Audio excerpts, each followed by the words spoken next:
हिंदू संमेलनाच्या पार्श्वभूमीवर बिडकीन शहरात विविध धार्मिक व सांस्कृतिक कार्यक्रमांची रेलचेल पाहायला मिळाली। गुरुवार दिनांक 26 फेब्रुवारी रोजी भव्य शोभायात्रा, धर्मध्वज स्थापना, भूमिपूजन रॅलीचे आयोजन करण्यात आले होते। सकल हिंदू माता भगिनी, युवक आणि वारकरी संप्रदायातील भाविकांच्या सहभागामुळे शहरात भक्तिमय वातावरण निर्माण झाले होते। कार्यक्रमाची सुरुवात धर्मध्वज स्थापनेने व भूमिपूजनाने झाली।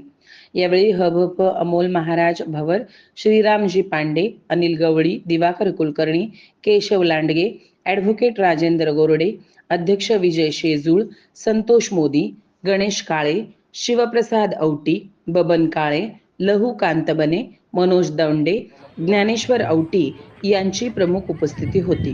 पोलीस निरीक्षक निलेश शेळके, जिल्हा परिषद सदस्य मनोज पेरे, सरपंच अशोक धर्मे, उपसरपंच किरण गुजर, काकासाहेब टेके, मधुकर सोकटकर, कल्याण शिंदे, सुभाष जाधव, उमेश तिवारी, कारभारी सोनवणे, संजय औटी, विजय पडियाल आदींसह मोठ्या संख्येने नागरिक उपस्थित होते।